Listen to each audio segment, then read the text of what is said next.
Hello दोस्तों, उजाला online education में आपका स्वागत है। और हम बात कर रहे थे भाटिया आश्रम की जो ऑनलाइन टेस्ट सीरीज़ है उसके बारे में हम बात कर रहे थे। और पटवारी के हमने पहले 4 शेड्यूल पेपर पर डिस्कशन कर लिया है। आज ये 5वां शेड्यूल पेपर है। और अभी तक आपने पुराने 4 शेड्यूल पेपर पर नहीं देखे हैं तो आप जाकर देख सकते हैं। अभी बात कीजिए, प्रश्न नंबर 1 पर है। देखिए, विजय सिंह पथिक ने किस महान क्रांतिकारी के अनुयायी थे? विजय सिंह पथिक किस महान क्रांतिकारी के अनुयायी थे? आंसर हो जाएगा रास बिहारी बोस। गांधी जी ने व्यक्तिगत सत्याग्रह कब प्रारंभ किया गया था? तो गांधी जी ने व्यक्तिगत सत्याग्रह 1940 में प्रारंभ किया गया था। इसी सत्याग्रह को दिल्ली चलो आंदोलन भी कहते हैं। प्रथम व्यक्तिगत सत्याग्रही थे आचार्य विनोबा भावे थे, द्वितीय जवाहरलाल नेहरू थे और तीसरे ब्रह्मदत्त थे। भारतीय संविधान में उद्देश्य प्रस्ताव किसने पेश किया था? देखिए, भारतीय संविधान में उद्देश्य प्रस्ताव जवाहरलाल नेहरू ने पेश किया था। संविधान सभा की जो प्रथम 3 बैठकें हुई थी 9, 11, 13, 2 अंतर से हुई थी। 9 दिसंबर, 11 दिसंबर और 13 दिसंबर। तो 13 दिसंबर को जवाहरलाल नेहरू द्वारा उद्देश्य प्रस्ताव प्रस्तुत किया गया था, जिसे 22 जनवरी 1947 को स्वीकार किया गया। मूल संविधान में अनुसूचियों की संख्या कितनी है? तो मूल संविधान में अनुसूचियों की संख्या 8 थी। वर्तमान में 12 अनुसूचियाँ हैं। 9वीं अनुसूची प्रथम संविधान संशोधन 1951 में जोड़ी गई थी। 10वीं अनुसूची दल बदल वाली है, तो 52वें संविधान संशोधन 1982 में जोड़ी गई थी। और 11वीं और 12वीं अनुसूची है वो 73वें और 74वें संविधान संशोधन द्वारा जोड़ी गई थी, 13वें 14वें। और संविधान के लागू होने के समय 8 थी, ये बात कर ली हमने। प्रश्न नंबर 5 में बात करते हैं। उत्तर पश्चिम भारत में शीत ऋतु में होने वाली वर्षा को स्थानीय भाषा में क्या कहते हैं? तो उत्तर पश्चिम भारत में शीत ऋतु में होने वाली वर्षा को मावट कहते हैं। किस मृदा को उष्णकटिबंधीय चरणोजम मृदा के नाम से जाना जाता है? किस मृदा को उष्णकटिबंधीय चरणोजम के नाम से जाना जाता है? तो काली मृदा को उष्णकटिबंधीय चरणोजम के नाम से जाना जाता है। काली मृदा को रेगुर व केरल के नाम से भी जाना जाता है तथा अधिकांश रूप से यह दक्षिण के पठार में पाई जाती है, जिसे उष्णकटिबंधीय चरणोजम भी कहते हैं। बीकानेर के प्रसिद्ध किले जूनागढ़ का निर्माण किसने करवाया था? राय सिंह ने। बीकानेर का कौन सा शासक अकबर और जहांगीर दोनों की सेवा में रहा था? बीकानेर का जो राय सिंह है वो अकबर और जहांगीर दोनों की सेवा में रहा था। 1570 में कल्याणमल ने नागौर दरबार में अकबर की अधीनता स्वीकार की थी और अपने पुत्र राय सिंह व पृथ्वीराज को मुगल दरबार में भेजा था। तो अकबर की जो अधीनता स्वीकार करने वाला शासक कौन था? कल्याणमल था 1570 में।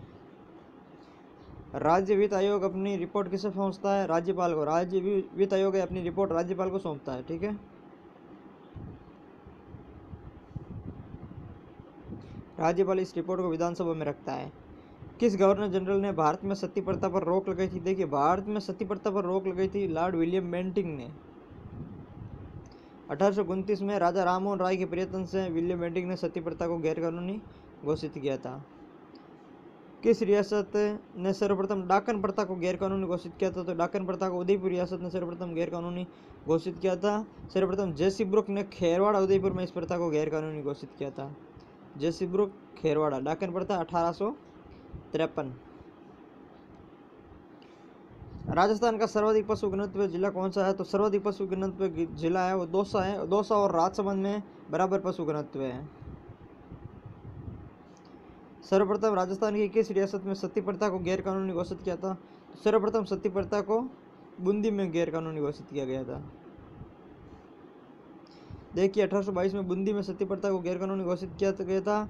इसके बाद में राजा राममोहन के प्रयासों से 1829 में लॉर्ड बेंटिंक द्वारा अधिदेश से इस पर रोक लगा दी गई थी। प्रसिद्ध अंतर्राष्ट्रीय बैडमिंटन खिलाड़ी नोवाक जोकोविच किस देश से संबंधित है? सर्बिया से संबंधित है। नोवाक जोकोविच सर्बिया से संबंधित है। ठीक है, तद्धित प्रत्यय का उदाहरण नहीं है। देखिए, इसका मतलब है तद्धित प्रत्यय का उदाहरण नहीं है, इसका मतलब कर्त प्रत्यय का उदाहरण, कृदंत प्रत्यय का। तो मिठास है तद्धित प्रत्यय, लालिमा, दयालु, ये तीनों तद्धित प्रत्यय का उदाहरण है। कतरनी है जो कृत धातु है अर्थात कृत प्रत्यय का उदाहरण है, इसलिए इसका सही आंसर हो जाएगा डी। मेंढक, मेंढक का पर्यायवाचक नहीं है।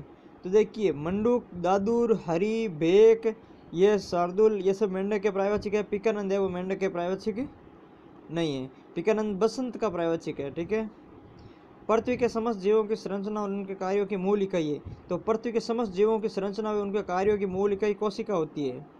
आंसर डी सी हो जाएगा। देखिए, कोशिका सभी जीवों की आधारभूत संगठन व क्रियात्मक की सूक्ष्म किंतु पूर्ण अभिव्यक्ति है जो बाहर की ओर एक अर्धपारगम्य कोशिका झिल्ली द्वारा परिमित होती है तथा अन्य जीवित प्राणियों से मुक्त माध्यम में जनन तथा पुनरुत्पादन की क्षमता होती है।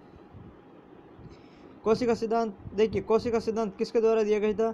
तो कोशिका सिद्धांत ऐसे तो स्लाइडन एंड सवान दोनों ने मिलकर दिया था, लेकिन सबसे पहले स्लाइडन ने दिया था 38 में, उसके एक साल बाद में स्वान शामिल हुआ था 39 में। कंट्रोल यूनिट अन्य यूनिटों को कंट्रोल करती है। कौन सी करती है? कंट्रोल सिग्नल द्वारा, टाइमिंग सिग्नल द्वारा, ट्रांसफर सिग्नल द्वारा या कमांड सिग्नल द्वारा। कंट्रोल यूनिट अन्य यूनिटों को कंट्रोल करती है कंट्रोल सिग्नल द्वारा। आंसर 1 सही हो जाएगा। दो संख्याओं का योगफल व गुणनफल 16 तथा 55 है तो इनके व्युत्क्रमों का योग है। तो दो संख्या कौन सी होगी? एक होगी 11, एक होगी 5। इन दोनों का योगफल हो गया 16, 11 × 5, इन दोनों का गुणनफल हो गया 55। अभी इनका व्युत्क्रमों का योग देखना है, तो 1/11 + 1/5 दोनों के व्युत्क्रमों का योग हो जाएगा 16/55। बी आंसर सही हो जाएगा।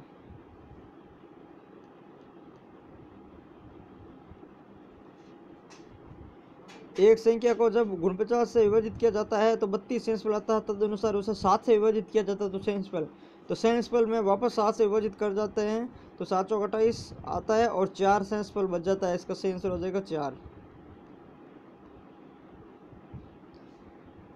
किस संख्या से भाज्य नहीं होगी? तो ये 3 से भाज्य नहीं होगी। इन सबको इकाई के अंक निकाल के इकाई अंक जोड़ के वापस 3 का भाग देके सभी चेक कर सकते हैं आराम से। तो इसका 3 से भाज्य नहीं होगी। इसका क्या आंसर होगा? इसने दे रखा है a + b का whole square minus a - b का होल स्क्वायर दे रखा है, नीचे a b दे रखा है। तो देखिए a + b का होल स्क्वायर और a - b का होल स्क्वायर अगर इसको सॉल्व करें तो बचता है 4ab ऊपर और नीचे बचता है ab से ab कट जाएगा तो आंसर आ जाएगा 4। आंसर 4 इसका सही आंसर हो जाएगा। Fill in the blank with correct form of the verb. ठीक है, तो इसमें से आएगा दे इन द, देखिए 4-5 ईयर्स आया इसका मतलब, और इसमें फ्यूचर के बारे में दे रखा है तो इसका मतलब आएगा सही answer they will have been living in this house for 5 year by the year 2025। ठीक है। He said I kept quiet for a few minutes. Direct indirect का सवाल है तो इसका जो सही आंसर आ जाएगा he kept quiet for a few minutes. He said that he kept quiet for a few minutes. तो इसका जो सही आंसर है, ये दोनों ही एक जैसे ही हैं, तो इसका सही आंसर हो जाएगा दूसरा B. He said that he kept quiet for a few minutes. He said that he kept quiet for a few minutes। दोनों एक जैसे क्वेश्चन है तो इसमें से ये दोनों ही सही होंगे। तो दोस्तों धन्यवाद, ये थे आज के शेड्यूल पेपर नंबर 5 के 25 क्वेश्चन। उम्मीद है आपको वीडियो पसंद आई होगी। अगर अभी तक आपने चैनल को सब्सक्राइब नहीं किया है तो प्लीज़ आप चैनल को सब्सक्राइब कीजिए। मिलते हैं अगला पेपर लेके। धन्यवाद।